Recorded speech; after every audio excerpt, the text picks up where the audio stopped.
안녕하십니까. 사랑하는 남부교회 가족 여러분, 이 글쓰기 강의를 맡은 유영철 목사입니다. 한 주간 평안하셨지요? 오늘은 왜 글을 쓰는가 그 두 번째 시간을 함께 가지려고 합니다. 이 그리스도인들이 왜 글을 쓰는가 하는 부분을 이 지난주부터 계속 우리가 함께 이야기하고 있습니다. 이 글 쓰는 그리스도인의 저자인 김기현 목사는 그리스도인들이 반드시 글을 써야 하는 이유를 이 글쓰기의 5차원으로 설명하고 있습니다. 이 글쓰기의 5차원이라 함은 이 보시는 바와 같이 이 그리스도인들에게 있어서 글쓰기가 가지는 의미들을 중심으로 이 5가지의 영역, 즉 영성, 내면, 사고, 외부 관계, 이 세상의 변혁을 포함하고 있는 5가지 영역을 이야기하는 것입니다. 지난주에 우리는 첫 번째 영역, 글쓰기가 영성을 훈련한다는 측면을 함께 이야기했는데요. 이 기독교의 참된 영성이란 지금 내가 살고 있는 이 실제의 공간과 또 현재의 시간 속에서 이 예수의 삶을 살아내는 것을 의미하는 것입니다. 그런 의미에서 이 그리스도인들의 삶은, 즉 내가 살아온 이 지난날의 나의 인생길은 예수께서 걸어가신 삶의 이야기에 비추어 보아야 한다는 것입니다. 그리고 그런 나의 이야기는 곧 그 예수의 구원의 이야기의 한 부분으로 세워져 가는 것입니다. 예수께서 동행하시고 또 예수와 닮아가는 나의 이야기를 이 글로 쓰는 것이 바로 기도문과 자서전의 형태로 표현할 수 있다. 이것이 지난주에 우리가 함께 생각해 보았던 이야기입니다. 이 두 번째 영역은 이 그리스도인들의 글쓰기는 내면을 치유하는 기능을 한다는 것입니다. 이 다윗을 실내로 들면서 이 고난과 풍파가 많았던 그의 상처를 보듬고 싸매고 치유한 것은 바로 그가 이 자신의 문제를 들고 하나님께 나아가 그것을 글로써 하나님께 아뢰었다는 것을 말씀드렸습니다. 여러분, 글쓰기 자체에도 이미 이 자기 자신 안에 있는 이 내면의 문제를 글로 써서 객체화 혹은 객관화시키는 것만으로도 상당 부분 이 치료의 효과가 있지만, 또 그것을 들고 하나님께 나아가는 것은 이 참으로 가장 탁월한 이 내면 세계의 이 치료가 되는 것입니다. 오늘은 이제 왜 우리가 글을 써야 하는가, 이 글쓰기의 5차원의 영역, 남은 3가지의 차원, 글쓰기가 어떻게 사고를 개발하고 관계를 소통하며 또 세상을 변혁하는 데까지 이르는지 함께 생각해 보도록 하겠습니다. 첫째로 우리가 생각해 보기를 원하는 것은 이 글쓰기가 우리의 사고를 개발한다는 것입니다. 이 글쓰기의 5차원 중 이 3번째 영역입니다. 그리스도인은 어떻게 사고해야 하는가의 저자 이 해리 블레마이어는 지금 기독교적 지성을 찾아보기 힘들어졌다, 그렇게 단언하고 있습니다. 왜냐하면 이 그리스도인들이 너무 이 세속주의와 또 사고에 물들어서 이 더 이상 성경적 사고와 가치관으로 세상을 살아가지 못하고 있기 때문이다, 그렇게 진단하고 있습니다. 그래서 그리스도인들이 예배는 드리고 봉사는 열심히 하지만 이 더 이상 이 성경적 가치관을 가지고 생각하고 사고하지 않는 것처럼 보입니다. 이것은 이 믿음의 본질을 잃어버린 이 맹목적 신앙에서 그 흔적을 찾아볼 수 있게 됩니다. 그렇게 해야 되기 때문에, 혹은 그렇게 하는 것, 아니면 그렇게 옛날부터 해왔기 때문에 또 그렇게 해야 되는 것은 이 사고의 부재가 가져오는 이 공간적 허무입니다. 이익이 따르거나 혹은 실용적인 것만이 이 하나님의 법과 진리를 또 섭리를 대치하고 있는 것이 우리의 현실입니다. 이 기독교적 지성, 곧 교회 공동체와 또 각각의 개인들에게 있어서 생각하는 힘이 점차 약화되는 것은 곧 이 하나님의 진리에 관한 탐구나 추구함에 있어서 이 결정적 오류로 나갈 수 있는 이 지름길을 우리들에게 제공해 주고 있습니다. 그래서 여러분, 우리는 꼭 기억해야 합니다. 우리의 신앙은 하나님 앞에 감추어진 신비이지만 그러나 그것에만 머무르지 않고 있다는 사실입니다.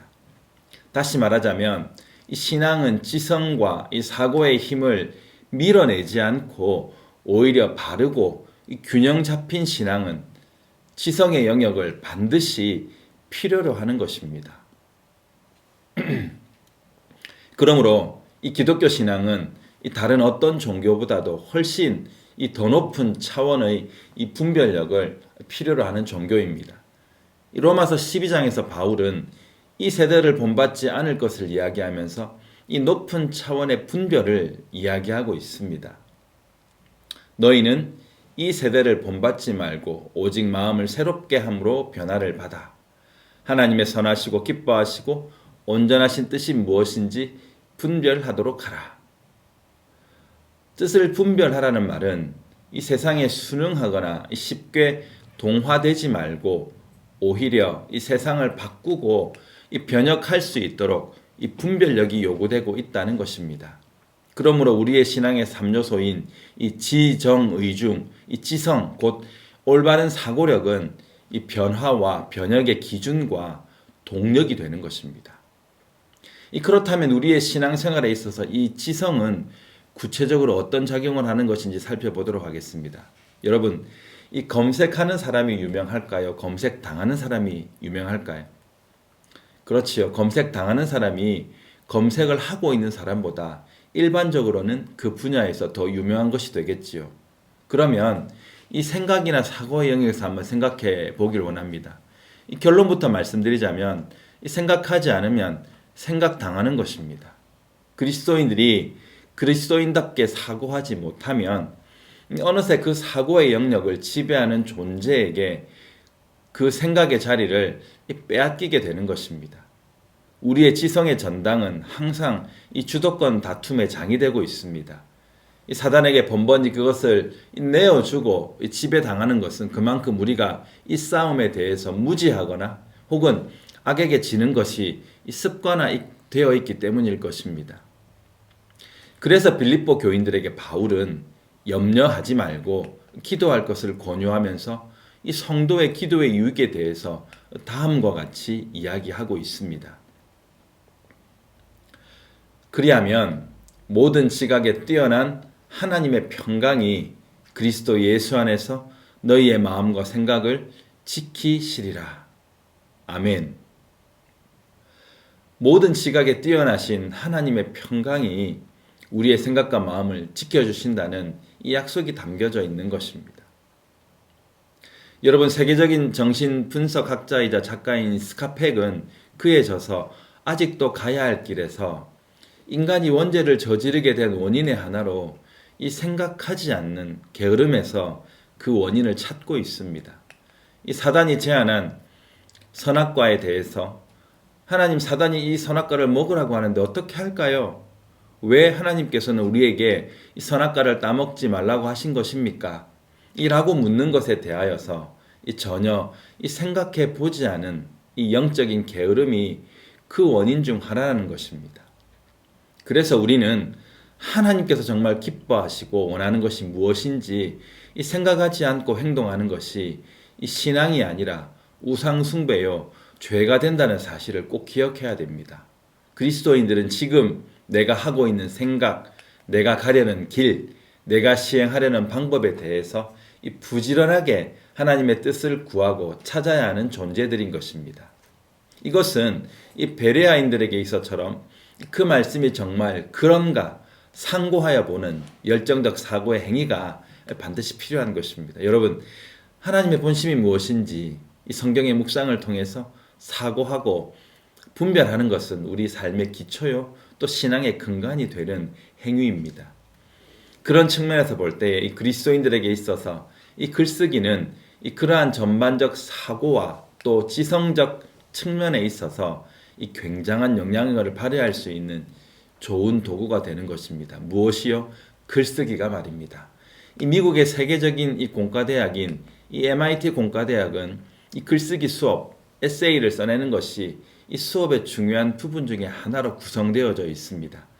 여러분, 논리적 사고력이야말로 공대생들에게 있어서 가장 요구되는 기본적인 능력인데 이것이 바로 이 글쓰기 훈련들을 통해서 가장 효과적으로 증대될 수 있기 때문입니다.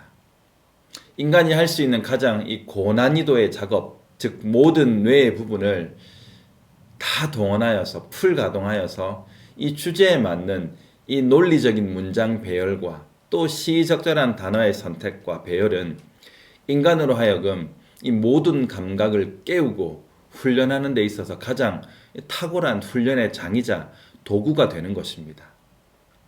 그래서 좋은 글이라는 것은 이 생각의 기능과 또 글 만들기 기능에 이런 것들이 제각기 잘 작동이 되면서 또 그 두 기능 사이의 관계가 잘 이루어지는 상태를 좋은 글이라고 얘기합니다. 생각은 내용이고 또 문장은 생각을 담아내는 형식인데 이것은 자연스럽게 이 좋은 글을 짓는다는 것은 생각을 어떻게 담아낼 것인가 하는 것에 대한 이 글짓기의 산통을 겪고 난 뒤에 비로소 얻어지는 것이 됩니다. 그러므로 이 글쓰기 훈련만큼 이 생각하는 훈련은 단연코 없다는 말은 거의 이 진리에 가까운 말이 되는 것입니다. 아이들에게 있어서 이러한 글쓰기 훈련은 이미 휴대전화로 무력화된 그들의 사고력 개발에 더없이 좋은 양약이 될 것입니다. 그러므로 어른이나 아이나 할 것 없이 이 글을 쓴다는 것은 이 생각의 깊이와 넓이를 더할 수 있는 가장 탁월한 방편이 되는 것입니다. 무엇보다도 이 생각하는 힘을 길러주는 가장 좋은 글쓰기는 이 서평을 빼놓고는 이야기할 수가 없는 것입니다. 그것은 이 독서가 이 생각의 내용과 배경의 지식이 된다면 서평은 다시 그 내용과 그 지식을 체계화하고 정리하고 비판할 수 있는 역할을 하기 때문입니다. 그러나 이러한 생각하는 힘은 하루아침에 단번에 키워지는 것은 아닙니다. 아무것도 없이 이 진공 상태에서 생각하는 것은 있을 수 없고 또 알지 못하는 것을 생각하는 것은 무의미하기 때문입니다.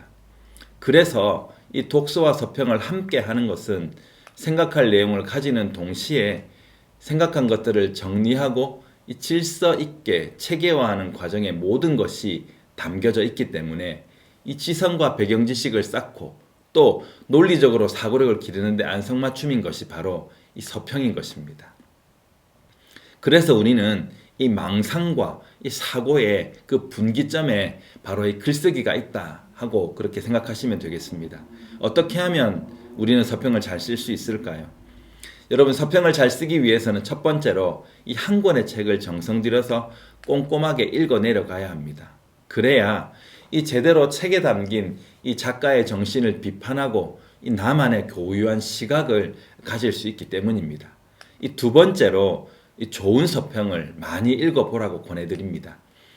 영화의 평론이나 혹은 책의 서평을 자주 읽어가다 보면 어느새 이 서평에 쓰는 틀, 방법, 또 좋은 서평을 볼 수 있는 안목, 그리고 실제로 그 서평을 쓸 수 있는 눈을 기를 수 있게 되기 때문입니다. 마지막으로 책을 읽는 동안 그 책의 여백이나 출간에 독서를 하는 동안 떠오르는 생각들이나 질문들을 메모해 두는 것입니다. 지나가면 절대 기억이 나지 않죠. 이런 것들만 잘 정리해 두어도 사실 서평을 위한 이 기초 자료가 모아지고 있습니다. 사랑하는 성도 여러분, 새로운 사람이 된다는 것은 이 지식과 사고에 있어서도 이 성령의 인치심을 받아 이 창조자의 형상으로 새롭게 변화되는 것을 의미합니다. 모쪼록 책을 읽고 그 내용을 정리하고 이 비판할 수 있는 서평 쓰기를 통해서 우리의 생각에 새로운 지평이 열릴 수 있게 되기를 원합니다. 이 두 번째 영역은 이 글쓰기가 관계를 소통한다는 측면을 살펴보기를 원합니다. 이 많은 현대인들이 이 외롭다고 느낍니다. 이 수백만의 팬들에 이 둘러싸여 있다 할지라도, 그런 스타라 할지라도 일을 마치고 이 자신의 집으로 돌아오면 이 외로움과 공허 가득한 삶을 느낀다고 합니다. 이 수많은 사람들과 소통하고 또 그 어느 때보다도 빠르게 사람을 만날 수 있는 그런 시절임에도 불구하고 이 대부분의 사람들은 이 극심한 고통과 또 외로움에 시달리고 있습니다. 여러분은 지금 어떻습니까? 갑자기 이 외로운 느낌이 드는 것 같습니다. 명곡 한 곡을 듣고 가시겠습니다.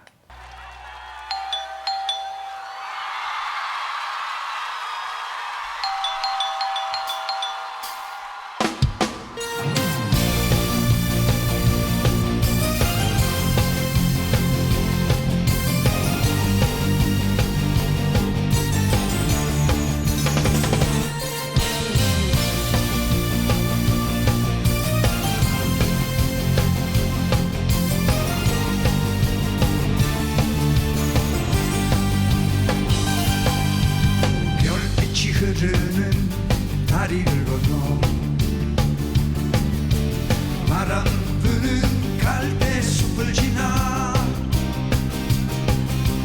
언제나 나를 기다리던 너의 아파트 그리운 마음에 전화를 하면 아름다운 너의 목소리 언제나 내게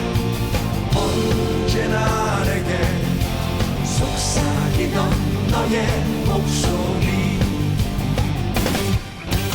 흘러가는 강물처럼 흘러가는 구름처럼 머물지 못해 떠나가버린 너를 못 잊어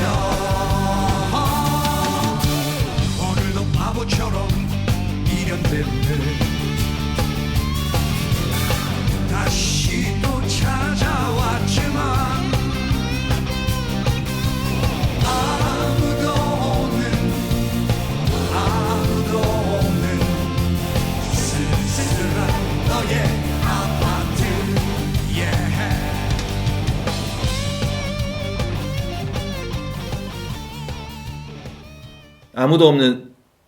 아무도 없는 쓸쓸한 너의 아파트. 아파트는 참 쓸쓸한 것 같습니다. 그러면서도 사람들은 이 아파트 문화를 참 선호합니다. 원래 아파트라는 말은 이 분리하다라는 뜻의 라틴어에서 유래하였습니다. 여러분, 이 최초의 아파트는 언제 등장했다고 생각하십니까? 놀라지 마십시오. 인류 최초의 아파트는 기원전 1세기경 이 로마에서 등장했습니다.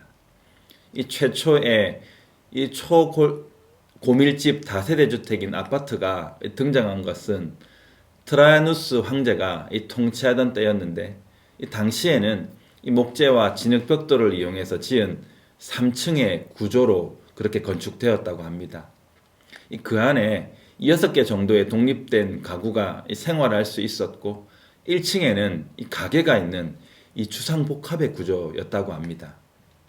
이미 이때부터 인간들은 이 한정된 공간의 도시에 살기 위해서 이 마을은 버리고 이 독립되고 분리된 집을 선호하게 된 것입니다. 콘크리트 벽과 또 철문을 사이에 두고 이 철저하게 분리된 공간에 이 자신만의 세계를 구축하고 살아가는 이 외로운 존재로서의 인간의 선택이 어리석게만 보이지만 지금 이 시대는 완벽한 이 아파트의 승리인 것처럼 보입니다. 이러한 극단적 분리가 가져다주는 인간적 외로움을 성경에서는 이렇게 진단하고 있습니다. 결국 인간의 고독과 외로움은 죄로 인한 하나님으로부터의 분리, 인간 동료와의 관계에서의 분리, 그리고 이 세계와의 분리를 이야기하고 있는 것입니다. 여러분, 구원의 날이 오면 이 사망에 샘이 넘쳐 흐르고 또 사막에 꽃이 피어 향기가 나는 세상이 될 것이라고 말씀은 이야기하고 있습니다. 더불어 이 사자와 어린 양, 독사와 어린이가 함께 뒹구는 관계가 회복된 새로운 세상이 오게 될 것도 이야기하고 있습니다. 그러나 이 무엇보다도 막혀있던 이 생명나무로 가는 길이 다시 열리고 날이 서늘할 때에 동산 중앙에 거니시는 그 하나님과 직접 대면하여 이 교제하는 날들이 오고야 말 것입니다. 당연히 죄로 인해 깨어진 관계의 모든 막힌 통로는 인간을 철저하게 고립시키는 근본 원인이 되는 것입니다. 그러므로 이 복음의 기능은 이 막힌 원수의 관계를 화목케 하는 것입니다. 글로 쓰여진 이 복음의 기능이 이러한 막힌 관계의 소통일진데 글쓰기 또한 동일한 기능을 가지고 있다고 저자는 이야기하고 있습니다. 이 저자의 표현을 빌리자면 막힌 담을 허물어 길을 열어주고 이 파손된 다리를 이어 왕래케 하고 틀어진 사이를 회복케 하는 것으로서 글은 좋은 소통의 도구가 된다. 그렇게 이야기합니다. 그러므로 글쓰기는 이 소통의 도구일 뿐만 아니라 기술이며 글과 글쓰기를 통해 나 자신, 나의 내면 세계와 소통하고 한 걸음 더 나아가 다른 사람, 다른 세계와 소통할 수 있는 장이 열리게 되는 것입니다. 여러분, 짧은 메모 하나가 얼마나 큰 위력을 발휘하는지 우리는 잘 알고 있습니다. 여러분, 저 메모를 한번 보시겠습니까? 할머니가 이 자신의 영감님, 이 자신의 딸, 이 자신의 손녀에게 보내는 메시지입니다. 저 메시지를 받아본 이 삐뚤빼뚤하게 적은 저 글 하나만 봐도라도 그것을 받아보는 이 사람들이 얼마나 큰 힘을 얻는지 우리는 생각해 볼 수 있습니다. 이 바울은 이 자신에 대한 여러 가지 오해와 불신, 또 사도권에 대한 도전, 이단의 문제, 이 교회 안의 분란, 또 박해받는 이들을 위한 이 도전과 위로, 선교를 위한 기도와 후원, 때로는 어떤 한 사람의 용서를 위해 편지를 썼습니다. 갈라디아서는 이 잘못된 이단들의 가르침과 또 거짓 교사들에 대한 이 책망과 분리를, 또 목회 서신인 디모데서는 이 젊은 목회자 디모데를 사역자로 가르치고 훈육하기 위한 목적으로 쓰여진 편지입니다. 고린도서는 많은 문제가 있었던 이 고린도 교회의 문제를 해결하고 또 도전받고 있는 이 그리스도로부터 부여받은 이 자신의 사도권에 대한 이해와 이 설득을 위해 쓰여졌습니다. 이러한 바울의 서신들을 통해 초대교회는 바른 신학과 신앙 가운데 더욱 굳건히 세워져 갔으며 또 그의 글을 통해서 이 교인들의 신앙은 깊어지고 넓어졌습니다. 더불어 이 바울 서신서를 받아든 후대의 그리스도인들에게 이 복음의 바른 도리와 하나님의 나라의 진리를 깨우치게 하는 하나님의 말씀으로서의 위력을 발휘하고 있는 것입니다. 여전히 지금도 말입니다. 바울은 이 모든 소아시아 지역과 유대를 두루 다니고 싶었지만 항상 시간과 공간 그리고 이 상황의 제약이 뒤따랐습니다. 그리하여서 그는 주로 편지를 써서 이 자신이 신뢰하는 자들의 손에 들려 보내는 방식으로 사역하였습니다. 편지는 직접 가지 못하니 글의 마음과 생각을 담아서 이 자신을 대신하여 보내는 이 분신과도 같은 것입니다. 아마도 이 바울이 모든 필요를 따라 직접 모든 것을 방문하였다면 지금의 바울 서신이 남아 있지 않을지도 모르겠습니다. 한때 과거에 펜팔이나 편지를 쓰는 일이 한참 유행일 때가 있었습니다. 이 휴대전화와 같은 통신이 이 지금처럼 광범위하게 사용되지 못하고 있을 때 저도 이 중고등학교 시절 꽤나 많은 편지를 쓰는 사람 중에 한 사람이었습니다. 아마도 지금 기억하기로 이 청소년기 저희 집에는 제가 받은 편지로 가득한 이 커다란 이불 가방에 가득 넘칠 정도로 편지들을 많이 주고받았던 기억이 있습니다.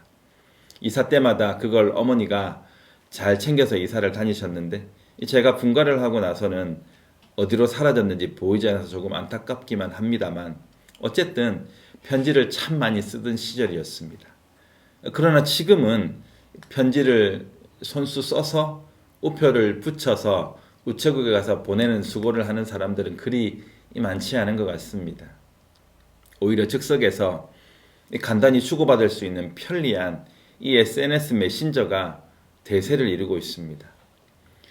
편리성을 담보하고 있지만 그러나 왠지 가볍고 무정해 보이는 그 무성의한 수많은 메신저의 메시지들이 필요에 따라 하루에도 수백 개씩 보내어지고 또 보냄을 받지만 우리의 이 외로움의 정도는 그리 달라지지 않는 것 같습니다. 일전에 이러한 안타까운 세태에 대한 짧은 단상을 글로 적은 것이 있어서 잠깐 소개할까 합니다. 글의 중간 부분인데요. 편지입니다. 일주일에 한 통씩을 주고받더라도 그 긴 기다림이 주는 이 설렘의 미학은 열정과 삶에 대한 희망에 대하여 죽어버린 우리의 심장을 다시 흥분시키기에 충분하지 않았던가.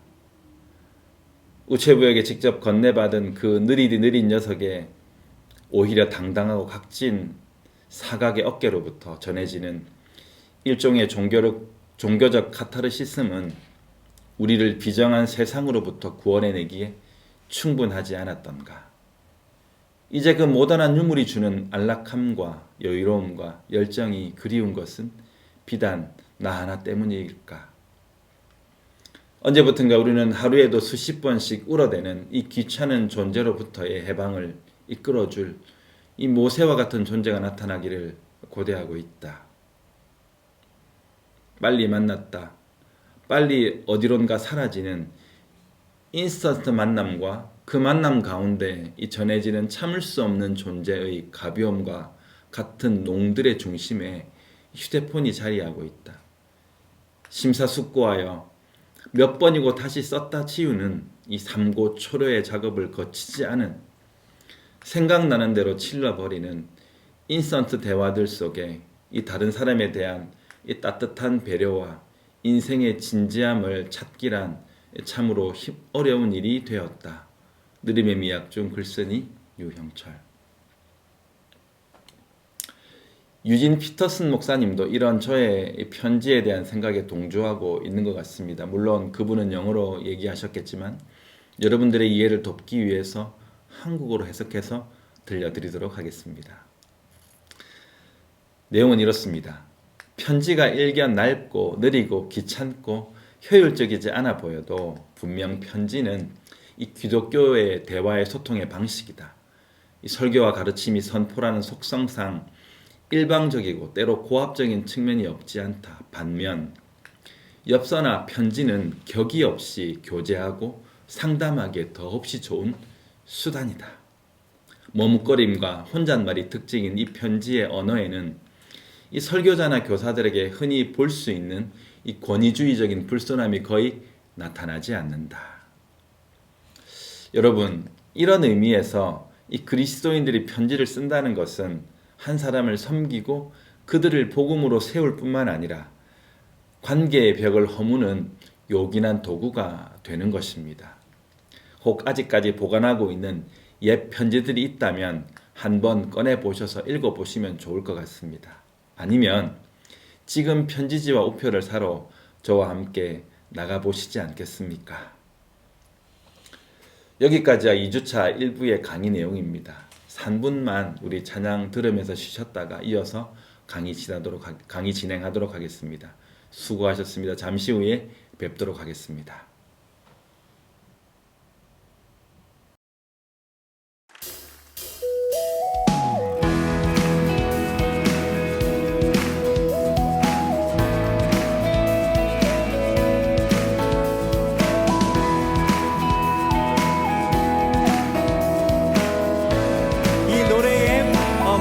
기억하시면서 우리들의 다양한 속 삶의 자리 그 가운데 모두에게 친구 되신 주를 찬양합니다. 다른 모습 다른 방법으로 살아가지만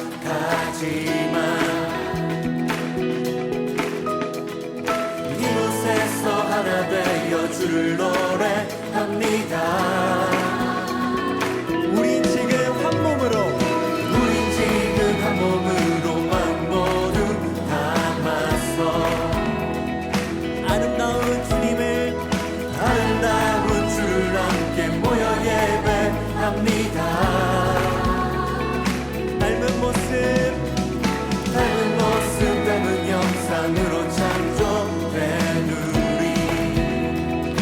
이 시간에 한 목소리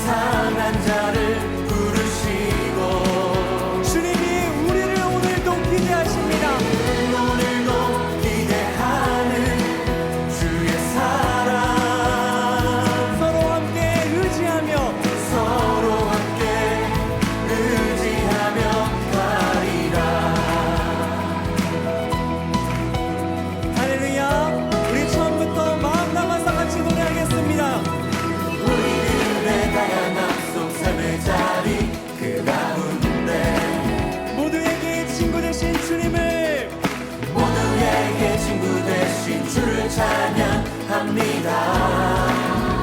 우리는 다른 모습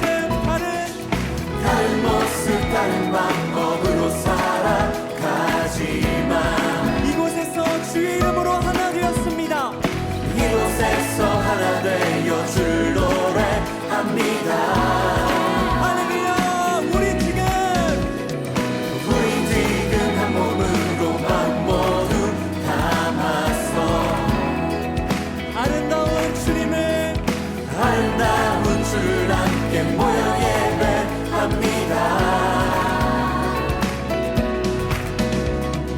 닮은 모습 닮은 영상으로 창조된 우리 이 시간에 한 목소리로 이 시간에 한 목소리 모아 고백합니다. 한 목소리로 주를 의지합시다. 우리가 오늘도 의지하는 주의 사랑 연약한 자 상한 자를 부르시고 우리를 오늘도 기대하는 주의 사랑 함께 의지합시다. 서로 함께 의지하며 가리라. 우리가 오늘도 의지하는 주의 사랑 연약한 우리를 오늘도 부르셨습니다. 연약한 자 상한 자를 부르시고 오늘도 우리를 포기하지 않는 주님, 오늘도 기대하는 주의 사랑 서로 함께 의지하며 가리라. 할렐루야. 주를 의지합니다.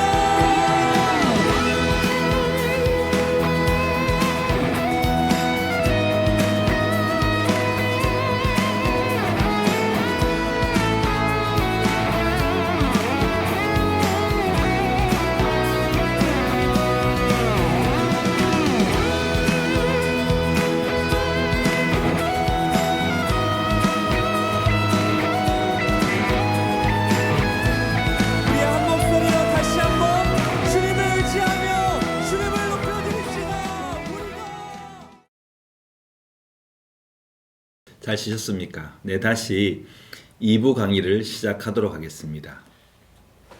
이 그리스도인들이 왜 글을 써야 하는가? 글쓰기의 5차원을 중심으로 함께 생각해 보고 있습니다. 이 마지막 5번째 차원은 이 글쓰기를 통한 이 세상의 변혁입니다. 하나님에 대한 지식과 또 바른 복음에 대한 이해를 가진 그리스도인들이라면 이 반드시 선한 영향력을 통해서 세상을 바꾸고 변화시키고 개혁할 의무와 책임이 있는 것입니다. 그리고 그것을 하나님께서 우리에게 주신 축복으로 여기는 마음이 필요한 것입니다. 그것을 위한 좋은 도구가 바로 글쓰기입니다. 이 펜은 칼보다 강하다는 말은 결국 이 세상을 바꾸는 것은 이 총이나 칼이 아니라 생각과 의식을 바꾸고 삶을 바꾸고 새롭게 하는 이 펜을 통해 이루어진다는 뜻일 것입니다. 그런 의미에서 우리가 살아가는 것은 살아가는 이 세상에 대한 이 근본적인 의문, 우리는 어디에 있으며 누구인가? 우리의 무엇이 잘못되었으며 그 해결책은 무엇인가? 이 질문들을 함축한 이 다음에 한 문장은 우리 그리스도인들이 글쓰기를 통해 인생들에게 소망을 주어야 하는지 우리들에게 알려주고 있습니다. 우리는 악과 고통이 난무하는 세상에서 구원을 희망하는 존재로 살아가고 있다. 인간은 늘 행복을 추구하고 또 기쁨과 평안 가운데 그 인생을 의미 있게 살아가 보려고 하지만 이 범죄하고 하나님을 떠난 인생들에게 남은 것은 이 고통의 문제입니다. 이것을 스캇 팩은 인생은 고통의 바다라는 한 문장으로 함축하여 이야기하고 있습니다. 문득 잊혀졌던 고통이 느껴지지 않습니까? 우리가 살아가고 있는 이 세상, 우리의 호흡이 붙어있는 그 순간까지 우리는 우리의 죄로 인해 우리에게 주어진 고통의 문제를 한시도 떠날 수 없는 것입니다. 우리 중 좀 더 가지고, 좀 더 똑똑하고, 저처럼 훨씬 더 출중한 외모를 소유하였다 할지라도 그것은 우리가 이 마주한 이 고통의 문제를 조금도 감하거나 벗어나게 할 수 없는 것입니다. 그러나 고통은 인생이라면 누구나 가진 자산이지만 이것이 이 세상과 또 그 안에 속한 인생들이 처한 현실 안에서 어떤 이들은 고통 속에서도 다시 일어날 수 있는가 하면 또 어떤 이들은 그 고통의 문제 앞에 굴복하여 엎어져 있는 경우가 허다한 것입니다. 결국 고통은 누구라도 다 직면해 있는 문제이지만 그 고통을 대하는 자세에 따라 인생의 성숙도가 판가름 나는 것입니다. 그러므로 이 세상을 바꾸고 변혁한다는 말은 인생들이 그 고통의 문제를 어떻게 이겨내고 다시 설 수 있게 할 것인가에서부터 시작되는 것입니다. 여러분, 사실 이 땅의 이 대부분의 문제들은 내가 조금이라도 고통을 덜 짊어지기 위해서 이 내 고통을 다른 사람들에게 치우는 이 다툼과 경쟁에서부터 시작되는 이 자기중심의 이기심 때문입니다. 생각해 보십시오. 이 사람과 사람 사이의 분쟁, 또 지역 간의 다툼, 혹은 이 나라와 나라 간의 전쟁은 모두 이 자기중심의 이해관계 때문에 벌어지는 것이며 또 이 내 고통의 총량을 줄이기 위해 무언가 남보다 더 가지고 더 높이 오르고 더 빨리 가려는 이 타락한 본성들의 이 자기애의 발현에 불과한 것입니다. 저도 여러분도 사실 그 악의 다툼 중 한 자리를 차지하고 있는 것을 부인할 수는 없는 것입니다. 그리고 이것은 어쩌면 이 타락한 인간들이 받은 형벌 중 가장 무거운 하나님과 사람과 세계와 원수된 그 관계일 것입니다. 이 하나님의 신이 육체를 떠남으로 인간의 형벌은 완성된 것이 아니겠습니까? 해결책이 있을까요? 있다면 무엇일까요? 여러분, 처음부터 세상은 이렇게 엉망진창이지는 않았습니다. 하나님 그분께서 이 그분의 언어로 지으신 세상은 지으신 그분의 격조 있으신 눈에 조차 너무 흡족할 정도로 보기 좋고 아름다운 곳이었습니다. 이 창조의 세계는 말씀이시고 말씀하시는 하나님을 담고 있고 드러내며 그 아름다움을 선포합니다.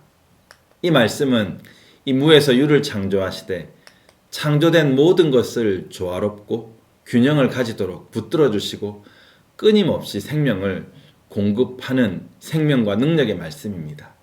그리고 그 창조의 중심에 이 하나님의 형상을 쏙 빼닮은 인간을 창조하셨고 그를 창조 세계의 이 대리 통치자로 삼으셨습니다. 그러므로 하나님께서 그 말씀으로 이 세상을 창조하시고 통치하시듯 그분의 형상을 가진 인간도 언어로 이 세상을 새롭게 창조하고 하나님을 대리해서 통치하게 되는 것입니다. 여러분, 그런 의미에서 이 그리스도인들이 글을 쓴다는 것은 이 세상을 새롭게 바꾸고 이 변화시키는 피조물이 창조주 하나님의 창조와 그분의 통치를 그 피조물이 흉내내는 것이다 라고 이 저자 김기현 목사는 이야기하고 있습니다. 이 고통으로 가득한 이 세상에 하나님의 복음의 선한 물꼬를 글로 터내려가는 것은 이 복음 선교의 또 다른 광맥을 캐는 것과 같은 것입니다. 이 소위 이 문서 선교의 시작은 이러한 정신으로 그리스도인들이 언어의 창조자이신 하나님의 능력을 힘입어서 하나님의 마음과 복음을 담은 글로 세상을 바꾸고 개혁하는 개혁자의 삶을 추구하는 이유가 되는 것입니다. 여러분, 그럴 때 필요한 것이 무엇일까? 세태를 반영하고 이 주류들의 손을 들어주는 글은 이 지금의 이 삐뚤어지고 엉망진창인 세상의 질서를 유지시킬 뿐 이 새롭게 바꾸어서 이 생명력을 불어넣을 수가 없는 것입니다. 그런 오물 같은 글들은 이미 도처에 널려 있습니다. 인본주의적 관점에서 세상을 해석하는 이 관습적 해석을 탈피해서 이 창조주 하나님의 시각을 가지고 새롭게 세상을 재해석하는 일이 지금 필요한 것입니다. 그래야 비로소 이 복음에 합당한 건강한 글이 탄생되는 것입니다. 하나님은 이 일에 대해서 무엇이라고 말씀하시는가? 이 문제에 대한 성경적 관점은 무엇인가? 이 저자 김기현 목사의 표현은 훨씬 더 공격적입니다. 들어보십시오. 이 무비판적으로 수용해왔던 기존의 암묵적 전제와 이 숨은 이데올로기를 파헤치고 그 정체를 폭로하고 이 대안을 제시하는 것은 글의 기본이다. 바벨탑을 과감히 깨트리고 카오스적 세계의 질서를 부여하는 것이야말로 하나님의 창조의 본령이다. 무릇 그리스도인들의 글쓰기란 하나님의 창조의 모방 행위이므로 오늘 우리의 글쓰기는 불가피하게 세상을 있는 그대로 수용하기를 거부하고 저항한다. 동시에 새로운 세상의 도래를 준비한다. 이러한 현실에 대한 비판적 정신과 더불어 이 대안을 제시하는 글의 형태로 칼럼, 논술, 사설 등을 들 수 있습니다. 이 성경적 가치관으로 문제를 간파하고 이 성경적 대안을 제시하는 내용으로 이 원고지 10매, 1000자 정도 쓸 수 있다면 누구나 가능한 일이 될 것입니다. 하나님의 마음을 원고지 칸칸이 빼곡히 담다 보면 어느새 기적이 일어나는 것입니다. 펜을 들고 썩어 빠진 세상적 가치관에 대항하여 이 하나님의 복음과 이 성경적 세계관을 담은 글로 이 자신의 자리를 지키는 것은 고통으로 시름하는 세상을 회복시키고 재창조하는 하나님의 사역에 동역하는 좋은 계기가 될 것입니다. 자, 오늘은 여기까지 하도록 하겠습니다. 그리스도인의 글쓰기 어렵습니까? 참 쉽죠. 글쓰기를 통해 생각을 새롭게 또 관계는 유연하게 세상은 밝고 맑게 만들어가는 이 남북의 성도님들이 다 되시기를 원합니다. 수고하셨습니다. 다음 주차 안내를 드리도록 하겠습니다. 벌써 3주차인데요. 이 과제는 이 정리문제 2주차 문제를 푸시고 또 편지 한 편을 써서 제출하시면 되겠습니다. 카톡으로도 편지를 주시면 됩니다. 다음 주 강의는 어떻게 글을 쓸 것인가 첫 번째 시간으로서 이 독서와 메모를 통한 글쓰기의 실제를 함께 생각해 보도록 하겠습니다. 날씨가 갑자기 많이 쌀쌀해졌습니다. 건강 유의하시고 다음 주에 건강한 모습으로 다시 뵙도록 하겠습니다. 고맙습니다. 수고 많으셨습니다. 주의 사랑